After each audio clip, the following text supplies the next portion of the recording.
As a physician, I'm often faced with the decision about when to start a medication for a child. But a better question is, when should you stop? In this video, I'm going to be discussing my 7 most common reasons for stopping a medication in a child. And at the end of the video, we will be discussing specific discontinuation strategies based on medication category. If your child is maintained on a medication for anxiety or mood instability or sleep or ADHD, it's important to know that starting a medication can be very helpful to ensure your child makes the anticipated progress, but you should always be looking for off-ramps. Let's get started with rule number 1. Is there a net in place? What do I mean?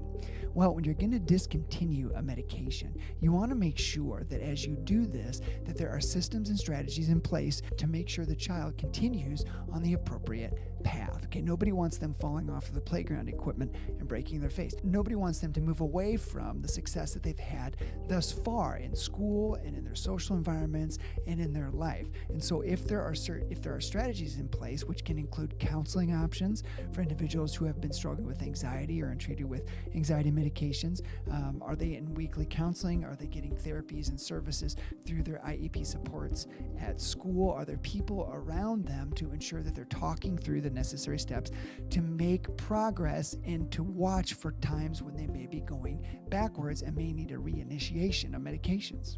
Rule number 2, no changes over the last 12 months. Look, medications oftentimes work for a period of time. ADHD medications, as an example, often need to be adjusted based on the weight of the child, although that's not the only reason you adjust them. When these medications fail to be effective, it's not uncommon for us to increase the dose. If your child has been stable on a dose for the last 12 months, no changes, no manipulations of the medications to ensure therapeutic benefit, the likelihood that medication is absolutely necessary should be questioned. Okay, now let's talk about rule number 3. Missed doses don't matter. So often I see families and they say to me, hey, look, I don't think this medication is working. I think we need to make a change. I think we need to do something different. I don't see any benefit from this medication at all. Then I say, well, okay, all right. Have you ever skipped the dose by accident? You forgot it somehow because you're busy and you ran off on vacation and you left your Ritalin on the counter, or you left your whatever on the counter. And they're like, oh yeah, we did. And it actually didn't make any difference.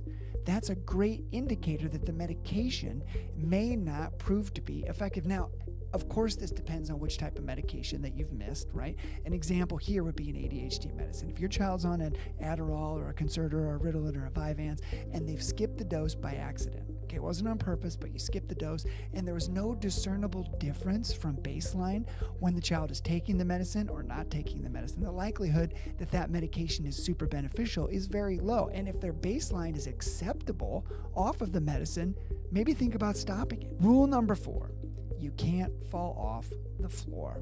What do I mean? Look, if you're on a medication and you're on different dosages and there's been manipulations of dosages, there's been different medications, trials that have been made. Maybe you're swapping out ADHD medicines, maybe you're swapping out anxiety medicines, and you see some benefit, but not a lot, or honestly, things are still pretty baseline, pretty terrible. The bottom line is you can't fall off the floor. If you were to take a step away from medications, do like a medication wash, as we would call it, under the guidance of your primary care provider. Okay, this is not something you do on your own. If you were to take a step away, the likelihood that things are going to get worse is low. Why would it be high? Because it's already terrible. It's not been better. You've tried different strategies. You've done different things. You've done all the right therapies and services. You've tried the best you can. You gave it the good old college try and nothing improved. Bottom line is you can't fall off the floor. Rule number 5, the juice is not worth the squeeze. Listen, if you're on a medication, okay, and you're using it to help with focus and attention or anxiety or sleep or mood instability, whatever it is, and the side effects are so problematic, so prevalent, so oppressive that it outweighs the benefit. And we've crossed over into a realm where you'd have to ask, is this medication worth it? Because the juice does not appear to be worth the squeeze. Sometimes focus and attention is a little bit better at school, but the child has so much difficulty maintaining their weight or falling asleep at night or coming off the medication in the afternoon and being irritable. Sometimes within a mood stabilizing agent, as an example, the appetite increase is so problematic and the weight gain is so problematic that continuing on this medication doesn't make any sense. Rule number 6. The patient no longer wishes to continue the medication. Now, when does this happen? Well, it happens right here, okay? You got a teenager and they're on a medication for ADHD or anxiety or mood instability. I mean, you name it. And they get to a spot where these individuals, from my clinical experience, get really organic. And that's not a criticism, okay? If you're watching this and you're organic, I love it. If you've watched this and you've got some really good natural interventions, natural supplements that have been helpful, put those in the comments below so that we can all learn from each other. But as a general rule, individuals in their teen years tend to become super organic in regards to the kind of medications and the kind of things they'll put in their body, except as it relates to diet. Right? So in this photo, we got a guy drinking some kind of an energy drink, right? They don't want a medicine made in a factory. They don't want scientists, they'll say things like, I don't want scientists running around in my brain and experimenting on me like a lab rat. And then in my mind, all I can think of is this. I guess you're swapping out one group of scientists for another group of scientists, brother. But at the end of the day, they get real organic, and then families say, but Dr. Noble, you don't understand. Johnny needs this. He needs to stay on his ADHD medicine. He needs to stay on his anti-anxiety medicine. He's not ready to come off these medicines. Well, look, most of the medicines that we give, okay, not all of them, but most of them can be given in many ways. They don't have to be taken by mouth. They can be taken rectally. And then I look at the young man or the young woman sitting there, and I look at the mom, and I say, are you proposing that if they refuse to take it by mouth, that we look at other means of administration? And I just let it sit. Of course I'm joking. Of course this is not true, but I'm helping them understand that if you've got a teenager who refuses to take a medicine, you don't have a lot of choices. It's time to think about a transition, for better or worse. Now, sometimes you can talk individuals out of this. Sometimes the medications are super beneficial and effective. And of course, again, these decisions need to be made with your primary care providers in conjunction and to ensure that you have the right nets in place to make sure that if kids do take steps backwards, there's mechanisms there to detect that and to ensure that they make progress and stay safe. Rule number 7. Life circumstances have changed. Okay, now listen, when kids are sitting in classrooms, they're struggling to sit and listen, right? They got to sit and be quiet, they got to follow along, and they got to read stuff. But once they get out in the real world and they put on overalls like this guy, right? They're out in the world, the wind's in their face, they're looking at the bees, they're digging holes in the ground. Do they need to be on a high dose of ADHD medication? Maybe not. Maybe once they get out of the classroom, they're out from under the oppressive fluorescent lights. Maybe some of those anxiety and depressive features kind of fade away. Do they need to continue on these medications when their life circumstances has changed to the point where now they're in the community doing more high preference activities, demonstrating their skills and abilities in ways where they feel well versed, where they feel successful? Maybe it's a time when we have to acknowledge that life circumstances dictate a transition away from medications. Thank you for watching all the way to the end. In this next slide, I'm going to talk to you very briefly about various medication categories and some tips and strategies on how to effectively wean off of them. And please know that while I'm a doctor, I'm not your doctor. Coming off of a medication needs to be done in conjunction with your primary care provider. Now listen, when you come off medications, as I've said, it depends on the medication. Let's start first with stimulant medications, and by that I mean ADHD. When you're on an ADHD medication, generally we do advise for a slow taper, because going from a high dose of like Concerta or Ritalin product, Vyvanse, Adderall, all the way to 0 is a pretty long drop from the top floor to the bottom floor. I was taking these medications at one point in time. I was maintained on Adderall XR 40 milligrams, and I stopped it cold.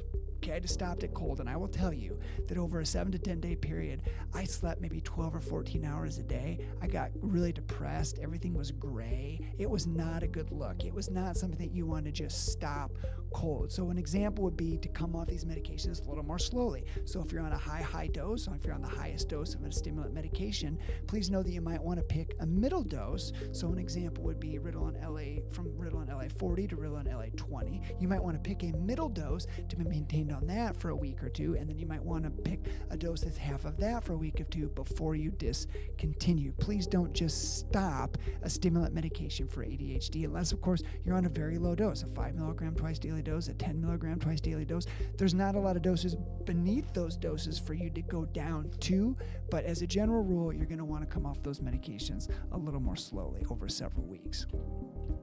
Next up, let's talk about anti-anxiety medications. There's really only 4 kinds of anti-anxiety medications that I typically use. Examples would be Lexapro, Zoloft, Prozac, Celexa, and it depends on these medications. Some of these medications you can come off of sooner than others, but as a general rule, you will see a 50% taper every 3 to 5 days. So if you're on a dose of any of these anti-anxiety medications, the likelihood that your clinician is going to recommend a 50% decrease over a 3 to 5 day period, and then another 50% decrease over the 3 to 5 day period, and then potentially a third decrease for another 3 to 5 days. So again, the theme here is a slow, steady taper to avoid any kind of resurgence of anxious features or additional problems that can occur with an abrupt discontinuation. That being said, some of these medications, such as Prozac as an example, last a lot longer and can be immediately discontinued, but the caveat here is, in general, I would recommend a 50% decrease over 3 to 5 days with the guidance of your primary care provider.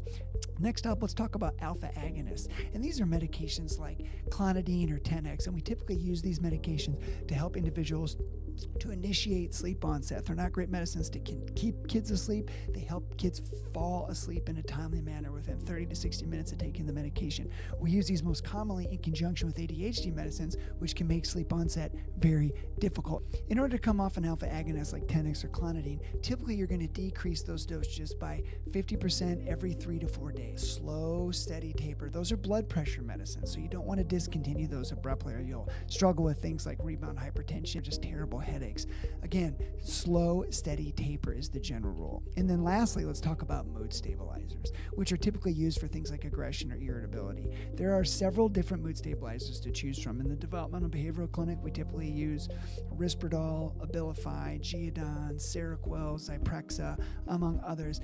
And given the complex involvement of several different neurotransmitters when using mood stabilizers, it's best to do it a very slow taper here. You're going to want to think about a 6 to 8 week taper, sometimes a cross taper where you're coming down on one medicine, so in a sense landing one plane while you're sending another plane up, and then they kind of pass each other in the night, depending on whether you're coming off of a medication, which is of course what we're advocating for here, which would just be a 6 to 8 week taper. So you might be on a 2 milligrams twice daily dose of Risperdal, and then you might go to 1.5 milligrams twice daily for 2 weeks, then you might go to 1 milligram twice daily for 2 weeks. So just a slow, steady taper until you get all the way off the medication.